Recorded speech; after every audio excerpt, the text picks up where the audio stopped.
Maureen Haan is the President and CEO of the Canadian Council on Rehabilitation and Work, and her role is more than just about filling jobs for people with disabilities.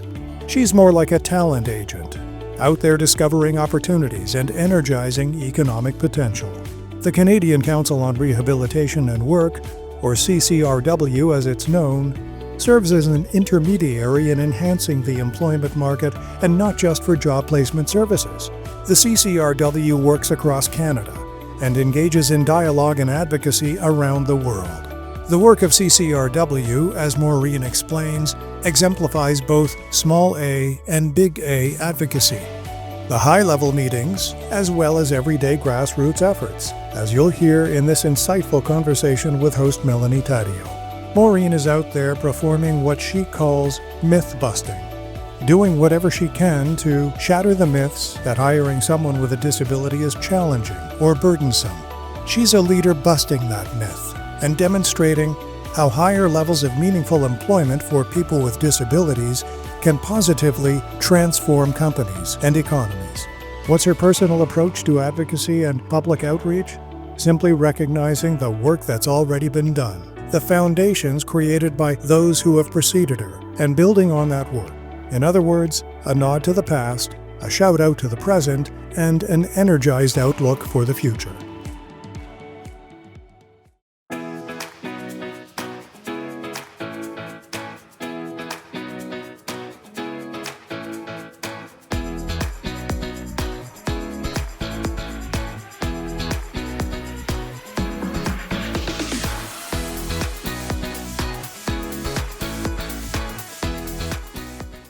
This season, I've had the honor and privilege to interview many changemakers making a difference in our series called Profiles in Advocacy, and today is no different.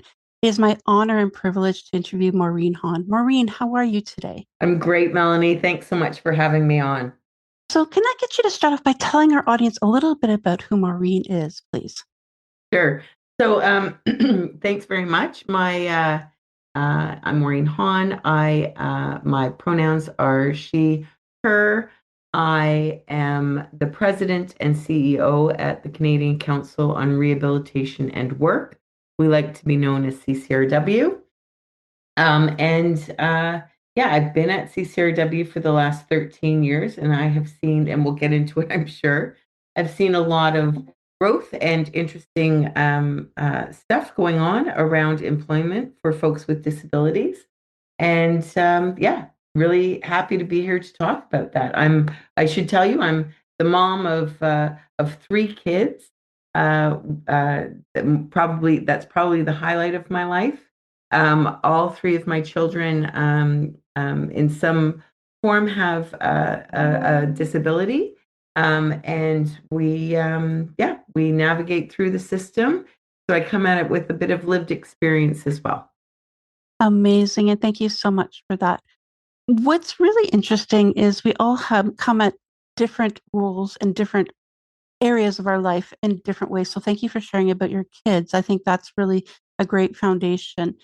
Now, you have been an advocate for years in this sector. Can you talk a little bit about your advocacy work?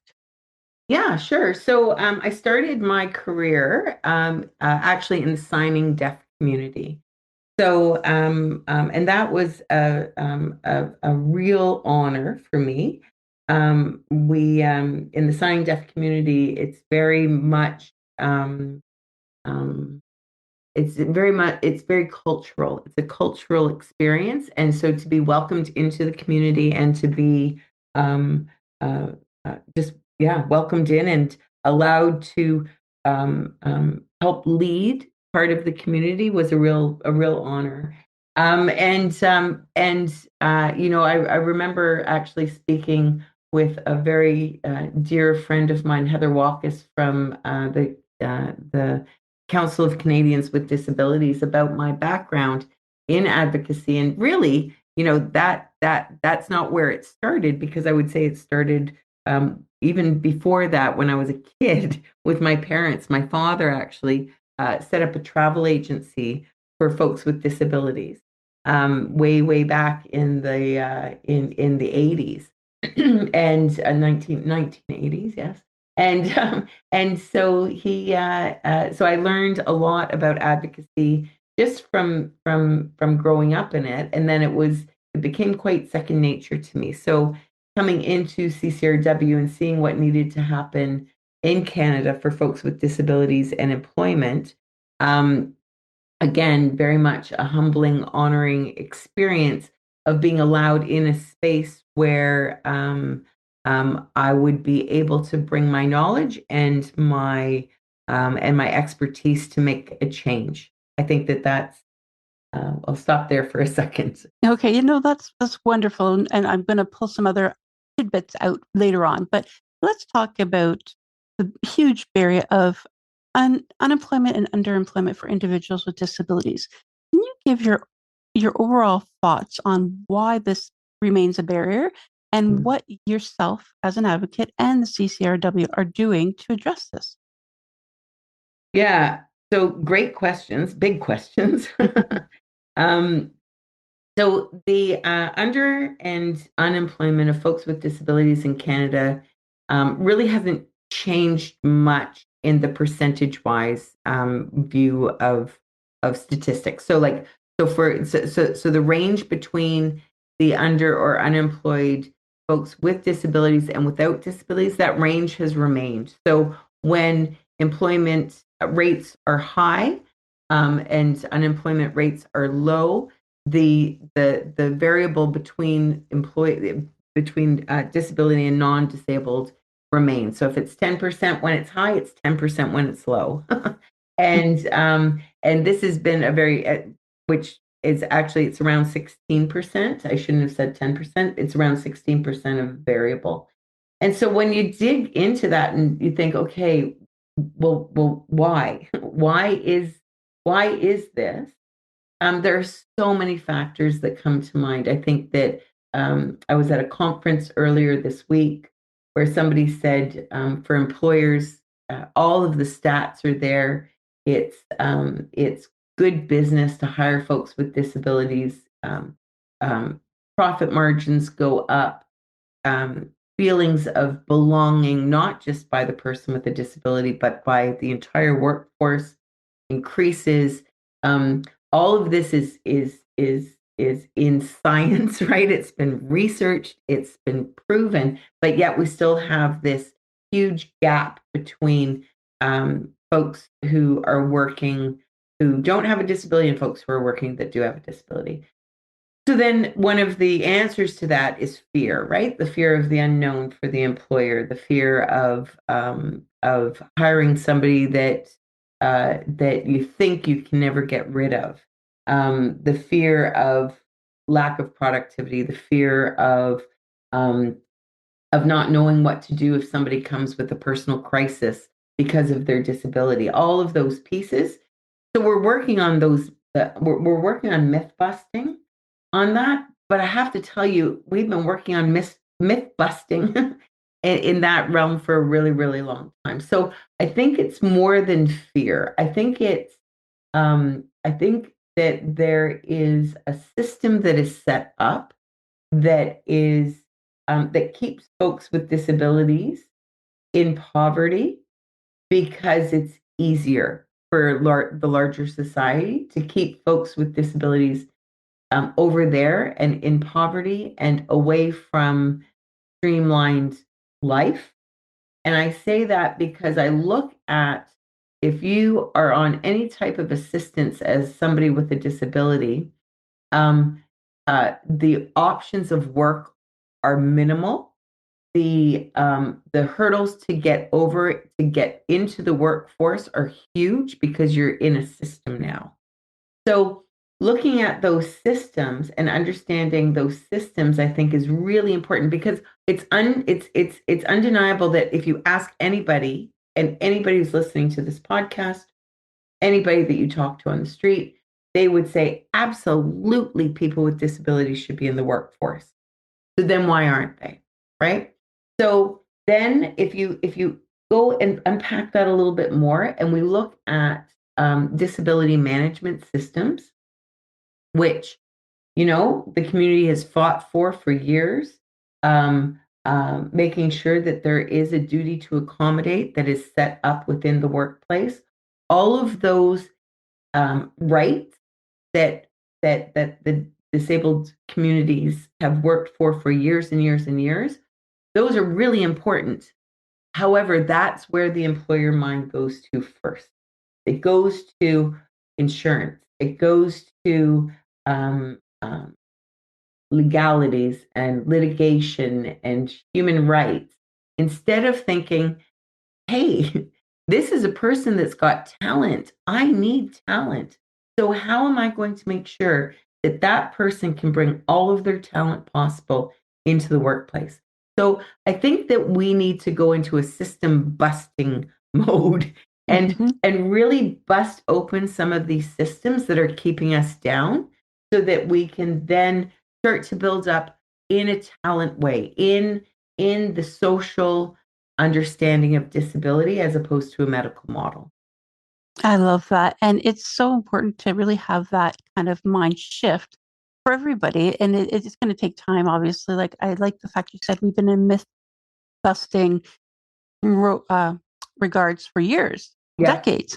And you're right, it's bigger than that. So yeah, that's great. So now CCRW does a lot of great work to address some of these things, but also to help individuals with disabilities. Can you talk a little bit about the work that you guys do? absolutely. So we do everything from frontline work, which I'll go into in a second, all the way up to trying to influence policy on both a national and now an international level.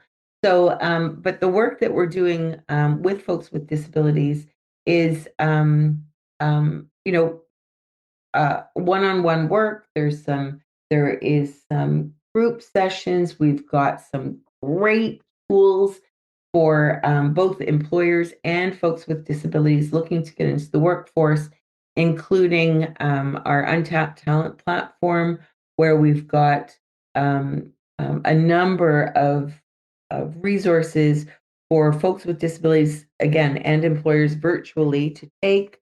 We've got we have a really neat under this Untapped Talent platform. We've got a job board. We've got resume building. We've got understanding your rights as a person with a disability, and all of those really great important tools. And those are needed.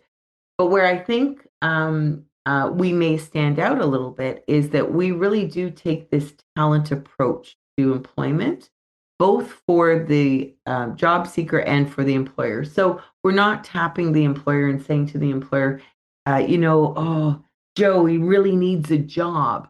No, we're tapping the employer and saying, we recognize that you need some talent. And let me tell you about Joe and his talent or her talent. So, so that's where that's that, and so we do that in a little bit of a different way. We do that either with fully supporting our the folks who are looking for work. We do that by fully supporting them where they're at. So if it is that, you know what, they don't want to disclose their disability, that's cool. We will work with them so that they become their own advocate around accommodation, around disclosure, around what you do with, a nosy coworker who wants to find out, hey, seems that you take a lot of Friday mornings off. What's going on with that? So, so we do that if they don't want to disclose their disability, but also if they do want to disclose disability and they have disclosed their disability to their employer, then we go in and we can work directly with the HR or the manager or the supervisor or whoever it is within the business, so that and we can answer their questions on general disability, right? Like and best approaches to making sure that their workplaces are inclusive by design. And I would think that that's really what makes CCRW stick out for our services. And that is, it really is refreshing because I think, for so long it's been about, oh, we have to hire the people with disabilities. And it's not about the talent focus. And so it's such a nice change of mindset. So thank you for that. Now, you did touch a little bit about it, and I'm going to go back there. So at CCRW and yourself, you've done work in many different levels, government levels of advocacy work. And I'd like you to talk a little bit. Let's start maybe with AODA. so I was so the AODA, CCRW were national by approach. So I know a lot more about the ACA, the Okay, Accessible Canada Act, and what was part of that. I'm not as versed on the AODA, but I am versed on what I've read, and I am versed on what I've heard from folks who have tried to move this law forward. Because what I've learned is the difference between a national approach and a provincial approach is that a provincial approach, of course, needs more teeth, has more teeth, and is easier to fail. Like the AODA. I think that standards that are created by Ontario that are in effect regulations are easy to be broken because they're not enforced, and they're not enforced definitely around employment. And there's just without that enforcement, businesses are not making that change.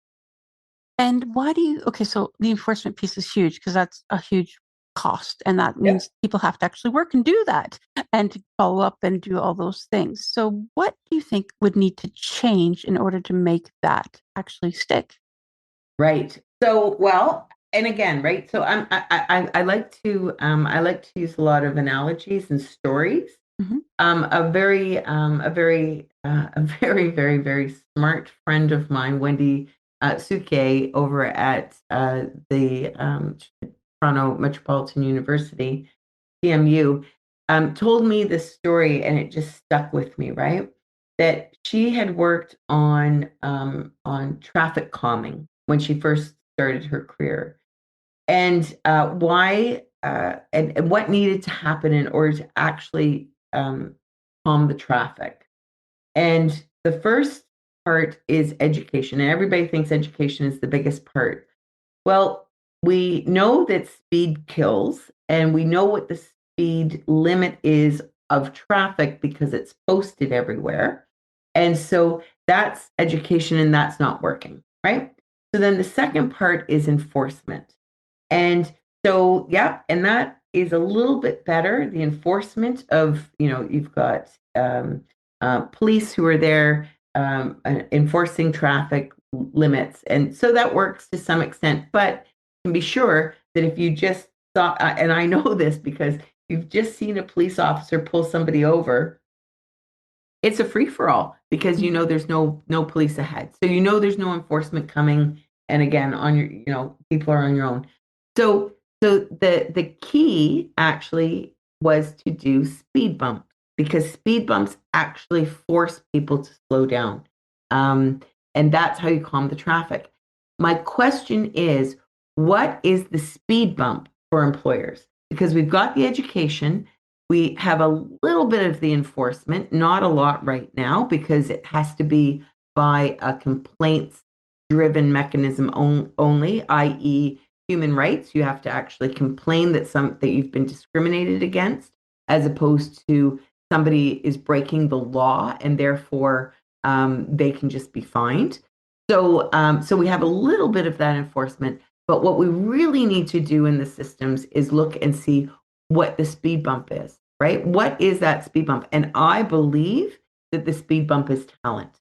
Because if businesses, we are on at the conference that I was just at this past week, there were 4 sectors that sat in front of us that said by 2030, so in 4 short years, they are going to be looking for over 400,000 workers. And this is in electricity, tourism, food processing, and the last one was biotech. So, and just in those 4 sectors, 400,000 people are going to be needed in the next 4 years. So that's huge.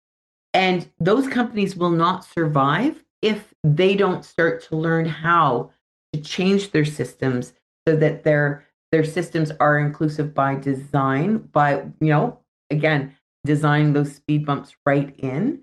And I think that that's where the change I think that that's where the change will happen. So yes, the AODA and some of the standards and the regulations that are being created on a national level, as well as other provincial or other provincial legislation, I think that those are all really good and very important, needed to be enforced. But I think that really, if we're talking about work and we're talking about the economy and we're talking about business, we have to use business. We have to understand where the businesses are coming from. They're there to make money. They're there to exist. They're there to create a product. Without talent, they can't do that. And I think that that's where we need to be focused.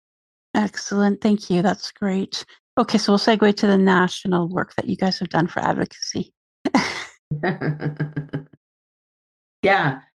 So we, again, I was reminded a couple of weeks ago that, on a national level, we have things, and of course, absolutely, the disability community has been working for decades to see the realization of a national Accessible Canada Act, and so it's not like it came overnight for sure. But in the last 7 years, where we have come from, and what has happened within legislation on a national level is something of a whirlwind. I think that the Accessible Canada Act by design, and what we really we're excited about is by design. It's a framework. It's not cumbersome like the like our folks, our neighbors to the south, the ADA.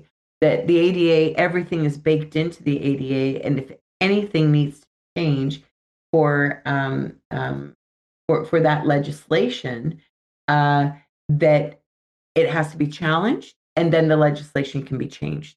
Whereas in Canada, what I really like is we've got our 7 pillars of focus, including employment. Standards are created around what the best practice that needs to happen in order for full inclusion in these 7 areas. And then part of those standards will become regulation, which means that on a federal level, they'll become law. And then those laws can be enforced by the accessibility commissioner. And so I'm excited about that piece because I know that regulations can be changed easier than legislation. Standards can be changed easier than that. So, and why I think that is important is because if we look back and we look at COVID, wow, did things change during COVID? And we didn't have a mechanism. We didn't have a mechanism during COVID to get folks with disabilities money. We didn't. We had mechanisms to give seniors money. We had mechanisms to get children money, students money, right? We had all kinds of mechanisms, all kinds of levers, as they're called within the federal government, all kinds of levers, but none for disability. So being able to change and being able to modify based on timing, I think is really critical. And I admire that about the ACA. That's amazing. And now, obviously, yourself and others work tirelessly as, helping ensure that these all came to place. What was that experience advocating for individuals with disabilities at that national level like for you? It was amazing. I remember being and I will give a shout out and I will give a huge applaud to former Minister Carla Qualtrough, who led the charge and realized that both consultation, but more than consultation. So I say both because both happened, but more than consultation was engagement of the disability community to make sure that all voices were heard at the table. And so that feeling of being involved with the engagement process to make sure that employment was part of those seven priority areas was amazing. To be able to go and speak with the clients that we're serving, the job seekers that we're serving, the individuals, but also the disability groups and the businesses, right? Like, what do you want to see in this? What do you want to see as far as employment is concerned? How important is employment to you? That was critical, and such an honor. I think back to a session of engagement that happened in Ottawa where it was truly by folks with disabilities. The engagement was created by folks with disabilities, and then that fed up into the beast, the beast of Yeah. the federal government, right? But it was listened to, and people see themselves reflected in the act as it stands today. And I'm not too sure that there is a lot of legislation that can boast that. And I would agree with you. I think that is a huge essential part that we have to be very proud of. So thank you, and for all those that work so hard tirelessly on the disability community's behalf. Yeah. Now, I know that yourself and CCRW has also been involved at the international level. Can you talk a bit about your work at the United Nations, please? Yes, so that's been thrilling. That has been absolutely thrilling, and I give a big shout out to the late Steve Esty, who looked at me one day and said, "I think you should come to Geneva with us to talk about Article 27, which is employment." And the work that Steve had done to get the UN Convention on the Rights for Persons with Disabilities established, uh, super important. So Canada signed on in 2010, as you know, and then Canada's first appearance was in 2017. And the use of civil society in that convention is amazingly done. I wish all the conventions were done this way, where civil society really has a voice and can speak to members of the committee to say, "Hey, guess what? Our government is going to say X, Y, and Z. What we need you to know is there is also A, B, and C." And Yeah. the committee then will look to civil society and say, "This is really interesting information. It may be completely different, or it may be in line with the government, but it's a different lens." And in Canada, civil society is closer to the government and the government's intention, I think, than I've seen in other countries. Other countries, of course, folks from civil society are actually hidden away from their governments when their governments come to the UN, because they don't want their governments to know it's them that's talking to the committee. And of course in Canada it's not like that at all. There is trust, and there is that feeling of respect between the two areas. So so I say that because I think that um, when I say civil society's at the table saying A, B, and C, a lot of the time those are in alignment. But then Mhm. there are lots of things that we disagree with outside of employment, and maybe a podcast for you for another day is talking about medical assistance in dying. Well, Mhm. the federal government has a much different approach to that than civil society.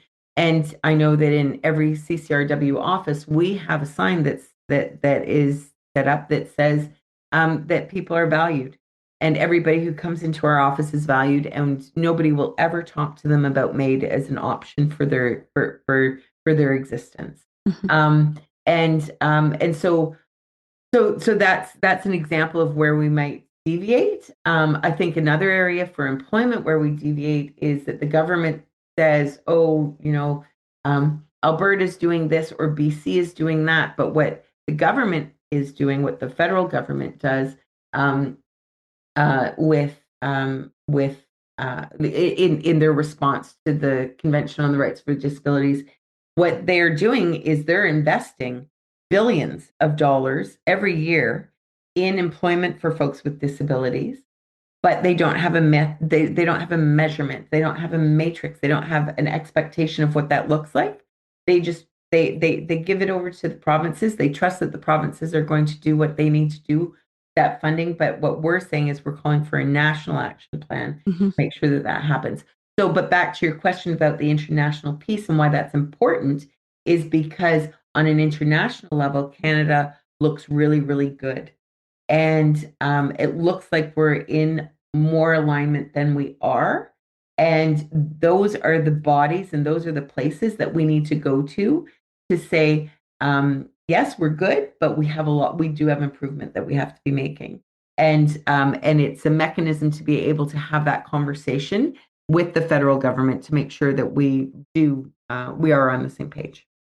Absolutely. Now, all of this is exciting but also can be very intimidating for people. So, what advice do you have for people that want to get involved in advocacy, whether it's at grassroots level or all the way up to international? Oh, yeah. Find your posse, Hmm? right? Because people are stronger together. Find the people that you have faith in. Find the understand what the issue actually is, and then find the advocates who are working to forward that issue. Um, Find out. Quite often I run into folks within community, and they'll who are just starting out, and they think that the wheel hasn't been invented yet, but it has, and a lot of people have done a lot of work, and getting on top of that work is the important part, right? Building on the shoulders of those who've come before us is so very, very important. Recognizing the work and building on top of that, and not thinking, oh, well, this has never been done before, and so I better voyage in. It may never have been done before, but something has been done, and there is the ability to build on what has been done for sure. That would be my advice. And that's great advice because I think that's true. People are really excited. They want to help. They want to get involved, and they think they have this great idea, and they don't do the research and say, "Oh, wait, it's already been done. Yeah. What can I add to this?" Not saying that they shouldn't still go for it, but how can they add value to it, and how can they learn from what's been done in the past, and maybe bring a different spin or different perspective, and each right. But now with advocacy, do you find that it has helped CCRW build its brand, build its recognition, or do you think it is separate, a different entity completely? Oh, that's a good question, because I think that there's big A advocacy and small A Mhm, advocacy. And the small A advocacy is just as important as sitting at the tables at the G7, at the G20, at APEC. Those are the big A's, right? mhm, Those are where voices are heard on an international level, and countries are judged mhm. by other countries, which is a good thing. We can use that in a very productive way. But I will say that small A advocacy is what is actually going to make a change within our society.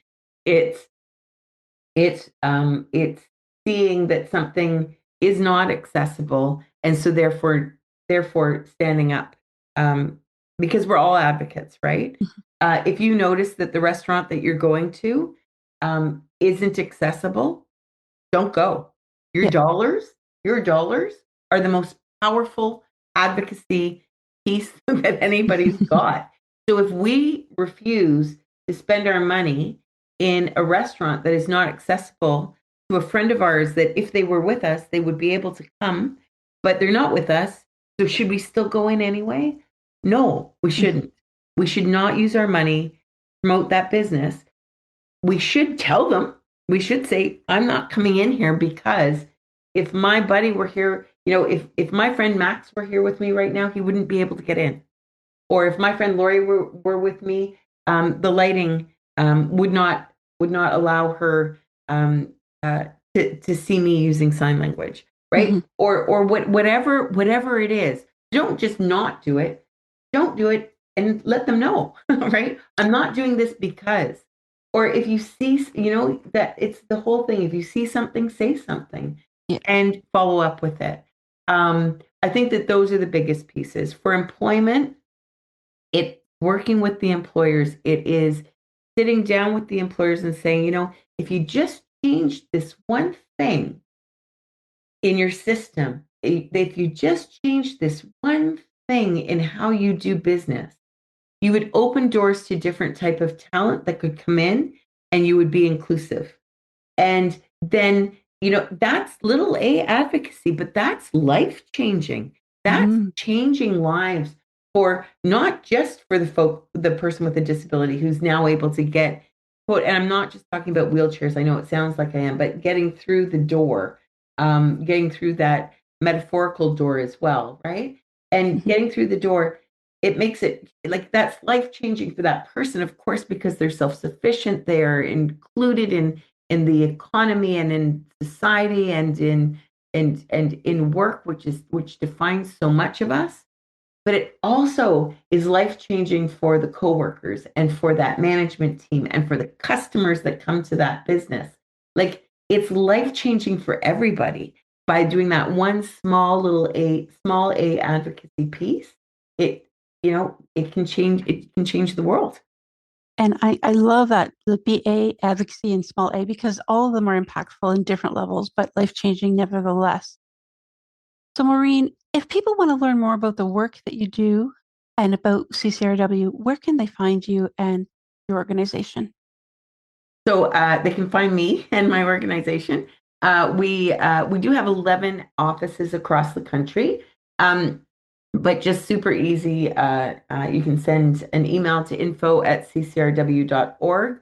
Our website is www.ccrw.org. We've got tons of resources there, both for businesses and for folks looking for work. We have, like I got into the resources before, but you can spend some real quality time on our toolkit for disability confidence for businesses. If I had an hour, that's where, and I really wanted to know about this, making a change within my business. That's where I would spend my first hour. And I encourage our audience and listeners to definitely check them out. They have amazing resources.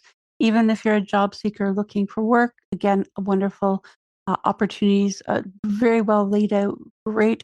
It's very intuitive. It's really a wonderful website. So, Maureen, I want to thank you so much. Is there any final words we can leave the audience with?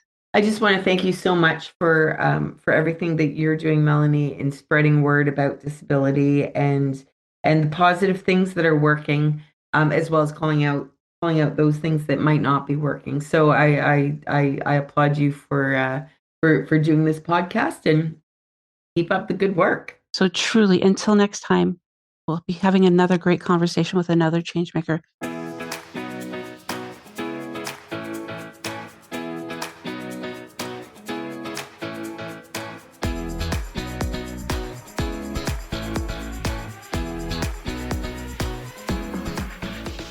You have been listening to Connect for Life, the podcast. Connect for Life is a Canadian-based registered charity committed to eliminating barriers for people with disabilities.